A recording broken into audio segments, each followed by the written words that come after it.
What's up, everybody? Welcome to another episode of Scriptly Adapted. We are here to bring you a sad one because we don't know if it's gone or not. I think it is. It's like Tupac. We're pretty sure he's dead. Oh, okay. Well, according to that, maybe done. I think it is. Ted Lasso, man. Yes, we're a little late to the party, but Are we though? I think we're a little late. About it. Well, no, we're not late because to tell you the truth, we binged season 1 and 2. We did. Season 3, we destroyed that because they literally just ended season 3, or season 3 just ended a month ago? I think so. Maybe? Yeah. I think we did. Listen, we're not behind. Well. We made it. I'm proud of us. Kate, what did you think of our venture into Ted Lasso? I don't know if I'm ready for this. You know, I've put it off for a couple of days. It broke my heart to see this show end. Honestly, it was one of the best shows I've ever seen. And it was just from everything from feeling good and, you know, what Jason Sudeikis did with this show, which was brilliant, was he was able to talk about what it meant to be a decent human being and did not overdo it. Yeah. And that was the beauty of this show, was you still had your issues, you still had your people flaws, you still had your flat characters, but at the end of the day, it all came back to the premise of just being a good human being and treating others well and with respect. And that was the constant motif throughout the entire show. Yeah. And it did not disappoint. It wasn't overdone. It wasn't campy. It wasn't too good to be true. It was just really well done. It was just a beautiful, beautiful show. I definitely had a few moments where I was like, Yeah, man. okay, I think it's happening. I think the tear's coming. Listen, I as bad as I want to disagree, I just can't. The show is just a Top great, notch. feel good, top notch, well done, well written show. Jason Sudeikis, who many of you may know of Saturday Night Live fame, that's how I know him, is great, and he plays a man who is just a great person. Like it's just.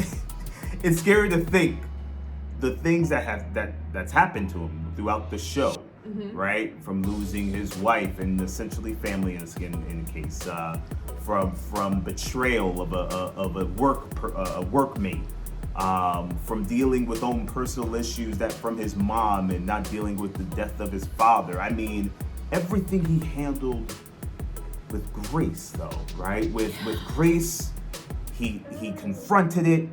And then dealt with it and moved on and didn't let any of that stuff hold him back. I mean, I didn't know what to expect from this show. I didn't either. I heard great things from people. Me too. I just never paid attention to it or never jumped on Apple TV to watch it, but It was pleasantly surprised. I think that's an understatement. Yeah, I was pleasantly surprised, but I honestly just couldn't get enough. And I think he ended on a high note, but honestly, it could have gone on. I wanted it to go on, but it didn't need to go on. I think the way he ended it was perfect. Let's jump into some of our favorite characters. Keely Jones, Keely was cool. and she was just, when you talk about the epitome of innocent and genuine and just such a decent human being, it was her character. She was kind of all over the place when the series starts. She's trying to find her way in the world, and then she eventually just stumbles into entrepreneurism and just soars. Yeah. And she develops this beautiful relationship with Rebecca, who is the owner of AFC Richmond, played by Hannah Waddingham,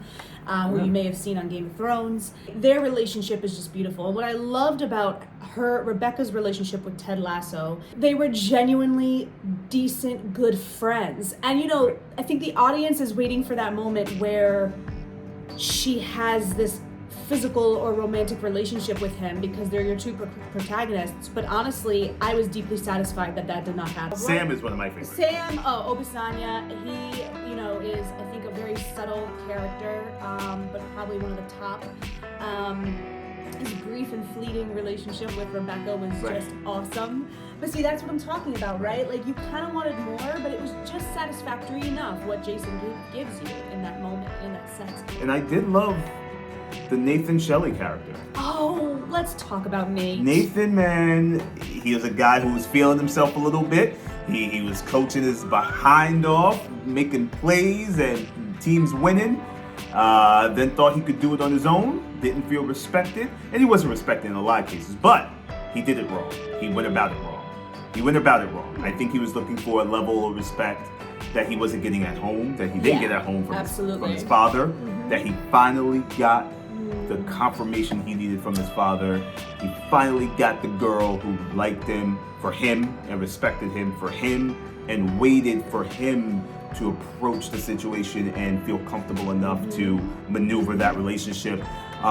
His overall arc was very interesting as well. It was, absolutely. It was very, very interesting to see his character grow. Yes. Even during the crappy times where you want to root against him.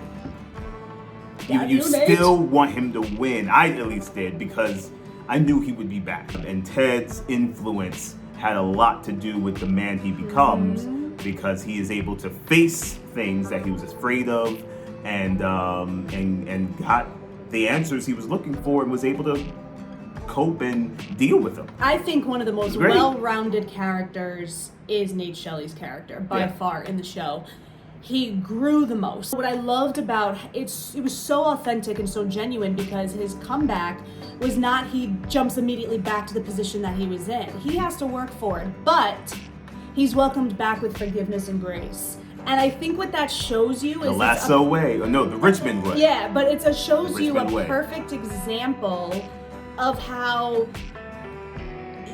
you can be forgiven for something, but at the same time, your actions have consequences. Right. And it was just such a beautiful arc. You're absolutely right. Like, his character was written so beautifully. And that scene where his dad acknowledges how he could have been a better parent, I think really, like, and especially for someone of his culture as well, some sort of delineation of Middle Eastern or Arabic, for sure. That is incredibly difficult, I think, for that culture, especially an older generation, to admit. And that conversation is just beautiful, because it almost releases him and gives him this freedom to explore himself. Like, it was just this culture Ted establishes, not only within the locker room, but in each individual player's minds, of how to be a good person. Yes. He was able to touch people, be himself, influence them to be better and versions of themselves. influence them to be better. That's a good. Influence them themselves to be better. But not even better in terms of achieving things, just in terms of being a better human to each other, to themselves. And let's touch on Sam Obisanya for a second, because if we want to talk about kind of moral aptitude, right? I think his character was one of the most humble and the smartest characters in the show. But he always, I think, struggled. Not always, but I think there were certain situations where he struggled. He wanted to, do the right thing justice-wise or social justice-wise, as we know, as he kind of faced off with the Prime Minister or the Defense Secretary of England, who had these... shut up and dribble, basically. Yeah, racist ideologies, and he faced off against her using his platform as an athlete, and then, her response to him was very rude and for lack of a better word. But he stood firm, but yet he suffered the consequences, not necessarily correct, but, his restaurant was destroyed, but he established a firm root. And I think what was beautiful about how Ted influenced him too is that he was very close to his father. His father was a huge influence in his life. You see him talking to him throughout the entire show. And what I loved, the scene I absolutely loved that Jason highlighted so beautifully, as he did with many, was when his father comes to visit and he and his father are bonding in the training room. Yeah. And Ted happens to look in on it. And he comes in and I think he realizes, like, I've been a father figure to so many of these people, but I have to realize too that they have relationships with family members and they're their own people. They're complex, they're intertwined, and I'm not their father. And he understood how to step back and allow them to learn on their own, which I thought was beautiful. It was just such a good show. I'm kind of upset. I'm kind of upset. It could go on one more season.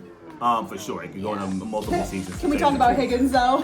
Higgins was a great character also. From a comedy relief standpoint. Great character. He was a feel-good character. He was, but he was really funny. Really funny. He was the guy that brought... He was kind of the glue. Excuse me, that brought most of the comedy. You didn't choke up. I felt... I feel the tears coming. I felt a little choked up. But no, Higgins was a great character. You know, his one-liners and some of the instances you find him in, working in his closet randomly for no reason. You know, spilling things breaking. You know, again, hilarious. Every character played their role really well, and Higgins was another one. I loved Anthony Head, you know, as Rupert Mannion. He, as some of you may recognize, it took me a second, but he's actually from Buffy, played our beloved Giles, who's the cat character was the complete antithesis of this character. Right. But he never even watched Buffy. Well, I can guess. But anyway, he was a despicable character. But honestly, you know, every feel-good show has to have your villain.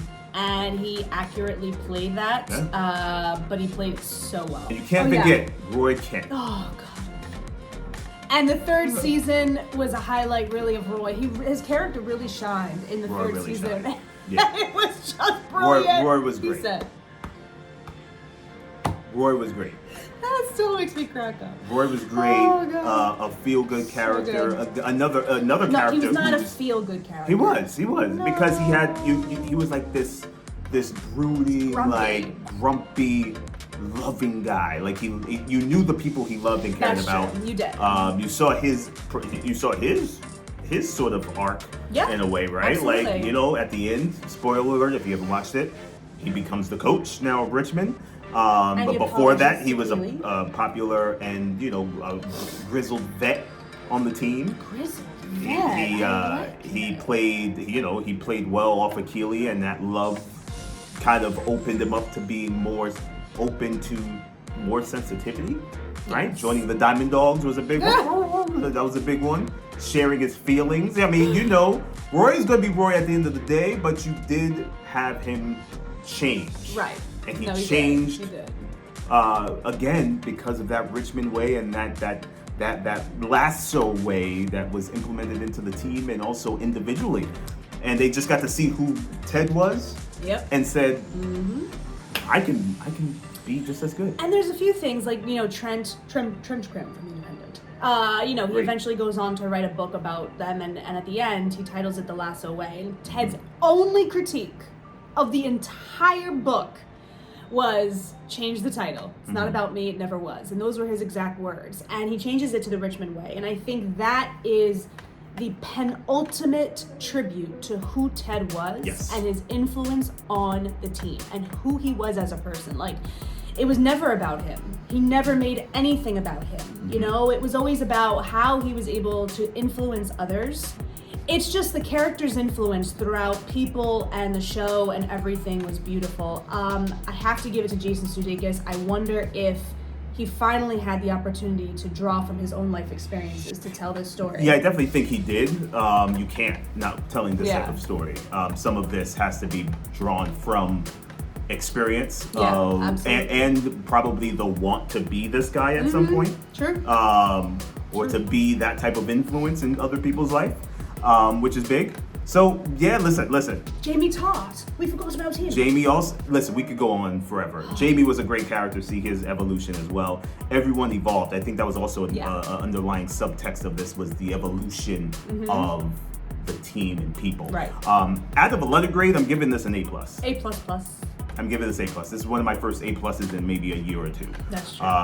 Ted Lasso gets an A+. It was absolutely fantastic. Watch it on Apple TV if you haven't. 3 seasons, easy binge. Check it out. Ted Lasso, y'all. Be the goldfish. Be the goldfish. Later. Belief doesn't just happen because you hang something up on a wall. Only problem is we all got so much junk floating through us. A lot of times we end up getting in our own way.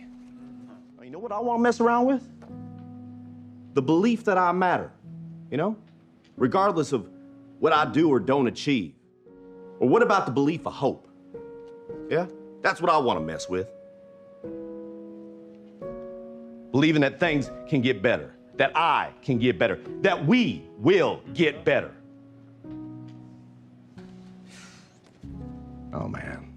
To believe in yourself, to believe in one another, man, that's fundamental to being alive.